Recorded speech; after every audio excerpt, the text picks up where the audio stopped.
Olá galera, tudo bem? Professor Pitágoras na área e a gente vai trabalhar hoje alguns aspectos econômicos que marcaram a economia brasileira durante a Primeira República, durante a República Velha. Vamos lá! Quando se analisa a economia na República Velha, primeiramente temos que lembrar que nossa economia ainda era baseada em produtos primários. O Brasil ainda era um país agroexportador, uma herança advinda inclusive da época colonial.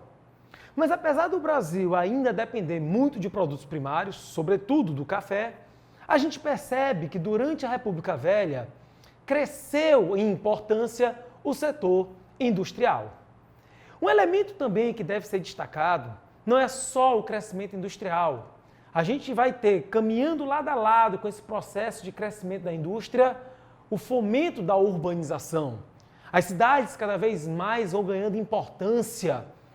E o Brasil continuava a ser um grande receptor de imigrantes.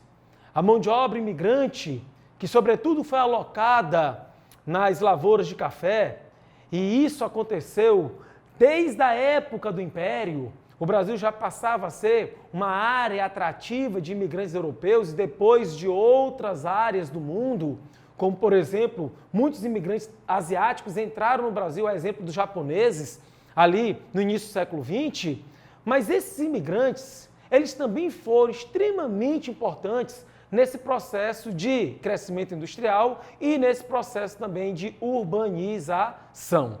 Então, primeiramente, o Brasil ainda era um país agroexportador, entretanto, o setor industrial vai ganhando cada vez mais relevância e destacando a entrada ainda de muitos imigrantes europeus nessas primeiras décadas da República. Só um dado que eu acho salutar, entre os anos de 1881, ali no apagar das luzes do Império, até 1930, nesse período aí de 50 anos, o Brasil recebeu quase 4 milhões de imigrantes. Analisando, essas características gerais, a gente pode agora partir para se debruçar na análise de alguns pontos específicos da economia brasileira nesse momento histórico. Primeiro, vamos ver a situação do nosso mais importante produto de exportação, o café. O café é a maior riqueza nacional, um elemento que favoreceu a diversificação da nossa economia, a modernização dos meios de transporte, a modernização dos meios de comunicação. Entretanto, não parou de se alargar as fronteiras agrícolas. Então, se a gente observar, na medida que vai passando o tempo, mais cafeeiros são plantados no Brasil. A gente sabe que o café vai ganhando impulso quando atinge o Vale do Paraíba, ainda no século XIX, no início do século XIX, meados ali desse século, o café vai atingindo o Oeste Paulista. Mas quando a gente chega no apagar das luzes do século XIX, início do século XX, a produção cafeeira cada vez mais se estendia e isso vai gerar um grave problema. Lei de mercado. Quanto mais um produto é ofertado, seu preço tende a cair.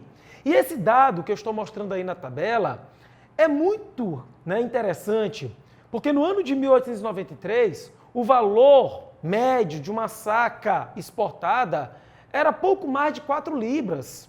6 anos depois, a saca custava menos de 1,5 libra. Então perceba, apesar do café ser a maior riqueza nacional, a gente vai perceber na virada do século XIX para o século XX uma queda do valor da saca do café no mercado internacional. Por que razão? Superprodução de café.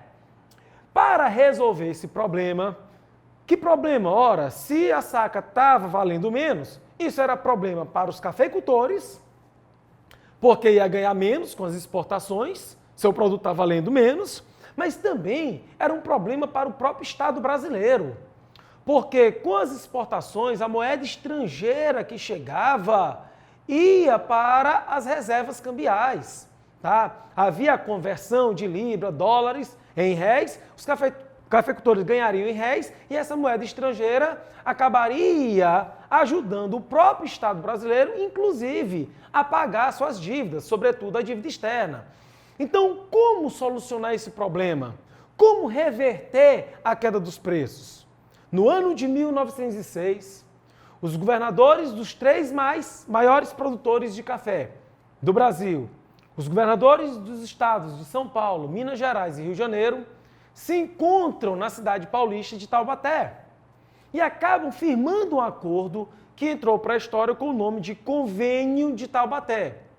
Essa seria a estratégia para tentar buscar valorizar o produto no mercado internacional. Qual, professor?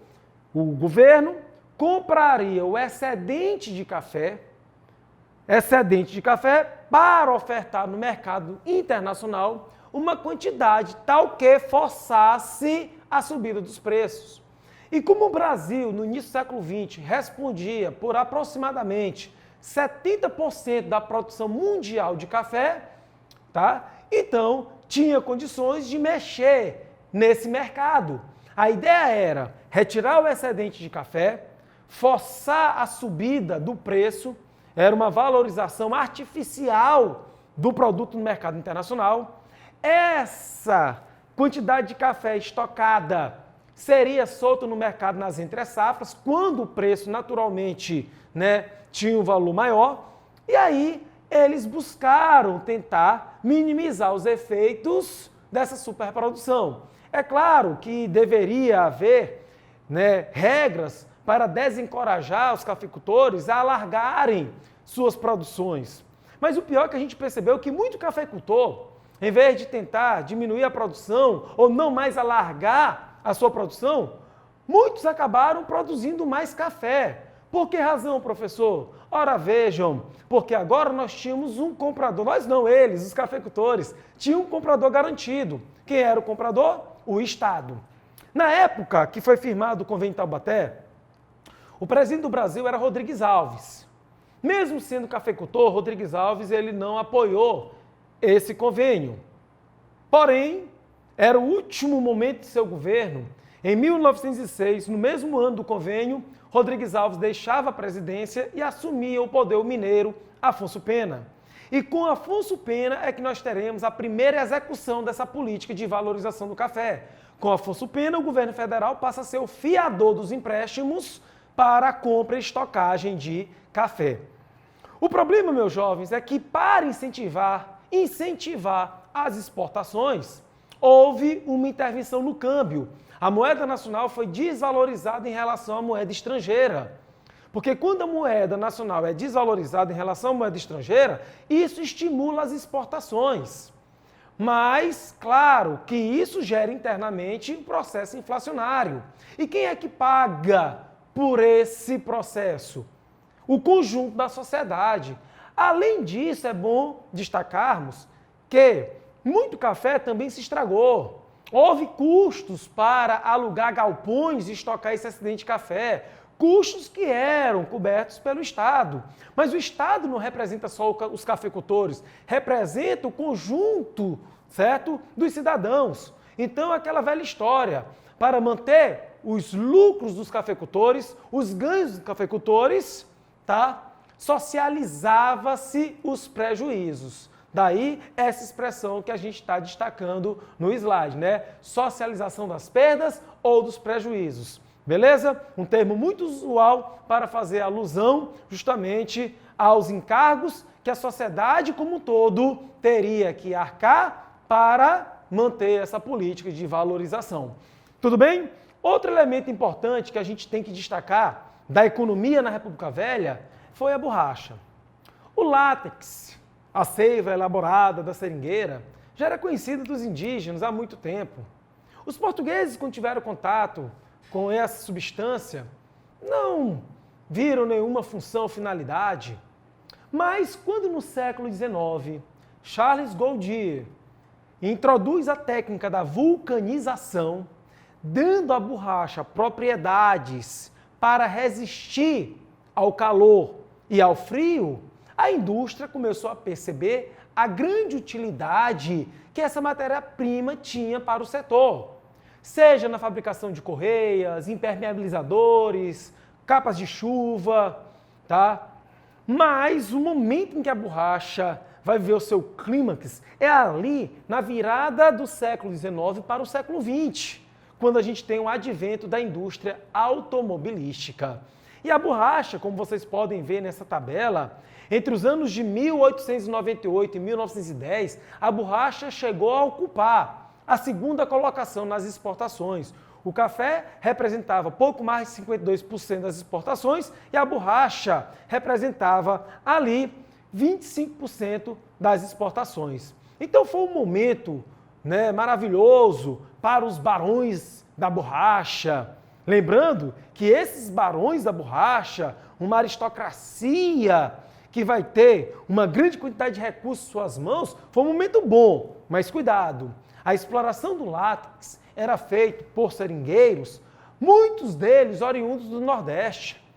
E dos estados do Nordeste, o Ceará acabou se destacando como polo de irradiação de imigrantes para o Norte. Haja visto que o Ceará foi acometido por várias terríveis secas, tá? Estiagens, o que levou muitas pessoas a buscarem no Norte a sobrevivência.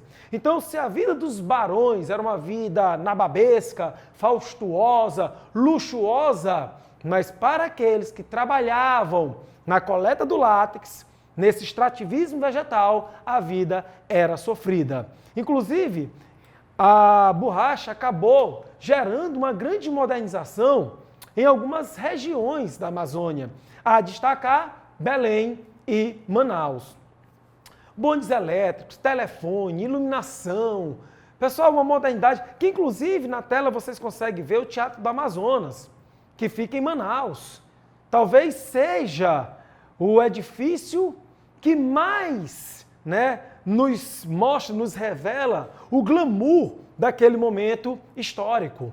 Mas, apesar da borracha ter gerado muita riqueza, essa riqueza ela vai ser efêmera. Por que razão? Porque não vai ser muito longo, ao contrário, vai ser curto o ciclo da borracha. Em função do que, professor? Veja, você vai ter ingleses e holandeses levando mudas de seringueira da Amazônia para iniciar uma cultura de seringais no Sudeste Asiático, principalmente na Malásia. Olha, vejam, a nossa borracha era fruto do extrativismo. Lá na Ásia, nós teríamos cultura de seringais. Quando essas seringueiras na Ásia começam a produzir o látex, a quantidade de borracha oferecida no mercado vai ser enorme. Eu acabei de falar quando a gente falou do café. A questão de que quanto mais oferta no mercado de um produto, a tendência é os preços caírem.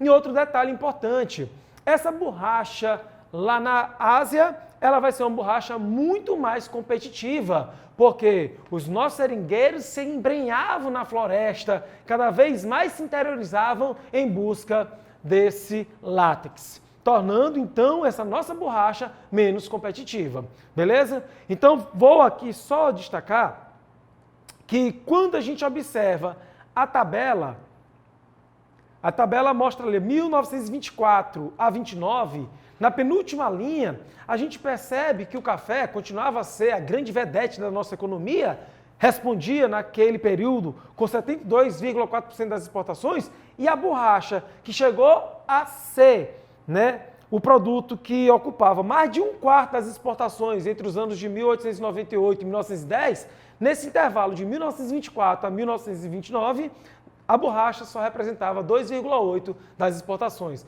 Então a queda vai ser abrupta, tá? Por causa dessa concorrência. E um elemento importante que a gente tem que mencionar é que por causa dessa interiorização, desse adentrar na floresta, acabaram que muitos brasileiros entraram em território boliviano. Isso gerou muitos conflitos, muitos atritos, e já teve até um item do Enem, uma questão que fazia alusão a esses atritos. E depois de muito conflito, muita confusão, chegou-se até mesmo, em 1899, a tentarem fundar uma república proclamando a independência do Acre. Não né, vigorou, não deu certo, mas esse problema acabou sendo solucionado com a grande habilidade do Barão do Rio Branco, que era o nosso chanceler, o nosso representante nessas relações exteriores, e ele consegue firmar um acordo com os representantes da Bolívia, que aconteceu no ano de 1903, no famoso Tratado de Petrópolis. Pelo Tratado de Petrópolis, o Brasil comprava o Acre da Bolívia, pagando a vultuosa quantia de 2 milhões de libras esterlinas, tá? Mas em troca dos 2 milhões, o Brasil ainda cedia um pequeno território minúsculo comparado com o Acre e também a construção de uma ferrovia, a ferrovia Madeira-Mamoré, que ficou inclusive conhecida como a Ferrovia da Morte. Haja visto que milhares de operários morreram, ou por doença, ou acidentes, enfim.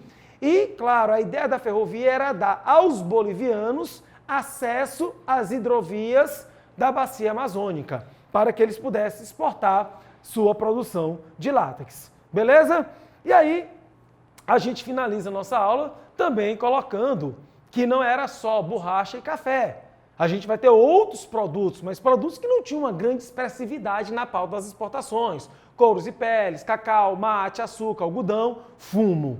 Ok, galera? Mas é preciso também destacar aquilo que eu falei no início da aula. Por mais que o Brasil fosse um país agroexportador, havia um setor que estava se destacando. Os dados são interessantes. Em 1889, quando a República é proclamada, o Brasil só tinha 636 indústrias. Olha só, um país de dimensão continental que tinha aproximadamente 15 milhões de habitantes, só tinha pouco mais de 600 unidades fabris. Mas passado 31 anos, lá em 1920, o Brasil já tinha 13.336 fábricas. Olha só o crescimento, de pouco mais de 600 na proclamação da República a mais de 13 mil em 1920. E o que favoreceu, professor, o crescimento do setor industrial? Está aí. Primeiro, o excedente de capital oriundo da cafeicultura. Muitos cafeicultores, com um grande volume de capital nas mãos, buscaram diversificar seus negócios, seus empreendimentos. Inclusive, houveram alguns cafeicultores que acabaram se transformando em industriais. Claro que esse capital excedente não favoreceu só a indústria, mas favoreceu outras atividades, como o comércio, as atividades bancárias, mas a indústria, ela também é fomentada por esse capital. Outro elemento que contribui é a Primeira Guerra Mundial, que acontece entre os anos de 1914 e 1918. O fato de estarmos naquele clima beligerante, passamos a ter muita dificuldade de importar itens que outrora chegavam com facilidade no Brasil. Até porque as nações beligerantes eram as nações mais industrializadas do mundo. E aí o que acontece? Acontece que isso cria um ambiente favorável a produzir itens internamente que outrora a gente trazia de fora. Então a guerra acaba se tornando uma grande incentivadora desse processo de industrialização. E, claro, a gente tem que lembrar o crescimento do mercado interno. No início dessa aula eu falei que as cidades cada vez mais ganhavam importância, as cidades cada vez mais se tornavam populosas e era preciso suprir esses habitantes urbanos, tá? E isso fomentava o surgimento de unidades fabris e, claro, os imigrantes. Os imigrantes, como eu destaco, eles estavam nas duas pontas. Muitos imigrantes que optaram por ficar nas cidades, não irem para as fazendas de café, ou então não irem para núcleos de colonização do Sul, acabaram ficando nas cidades onde, configurou-se ali uma mão de obra para abastecer essas fábricas. Se a gente olhar principalmente nas fábricas de São Paulo e do Rio de Janeiro, a quantidade de imigrantes que trabalhavam nessas unidades fabris era imensa, tá? Mas esses imigrantes não trabalhavam, aliás, não estavam só como operários. Alguns imigrantes se destacaram como grandes empreendedores, tá? Um exemplo, talvez o mais notório exemplo, tenha sido o italiano Francesco Matarazzo. Francesco Matarazzo, que chega ao Brasil para vender banha de porco, perde toda a banha quando estava sendo desembarcado esse produto do navio, cai tudo no mar, e ele começa do zero. Vai ser caixeiro viajante, ele vai se aventurando em alguns negócios, mas com a criatividade e, sobretudo, com seu espírito empreendedor, ele vai cada vez mais subindo no degrau, né, nessa ascensão econômica, e quando ele morre, ele simplesmente era dono do maior parque industrial, certo? Da América Latina. Então, Francesco Matarazzo, um imigrante que acabou se tornando um grande industrial e o homem mais rico do Brasil naquele momento da República Velha, beleza? Outros imigrantes também se destacaram, mas a verdade é que essa indústria, ela vai avançando, mas qual era o setor industrial que realmente se destacou nesse momento? Os de bens de consumo não duráveis, sobretudo têxtil e alimentos. Indústria de base, calma, a gente vai ter algumas experiências no setor pesado, tímidas, como a instalação de uma pequena siderúrgica Belgo Mineiro, a instalação na década de 1920 da fábrica de cimento Portland. Mas quando a gente fala de indústria de base, o nosso olhar vai para o outro período, o sucessor da República Velha, a Era Vargas, quando o Estado passa a investir justamente nessas áreas estratégicas, siderurgia, metalurgia e etc, e etc. Beleza, galera? Pois está aí a análise de alguns aspectos relevantes da nossa economia durante a Primeira República. Um abraço!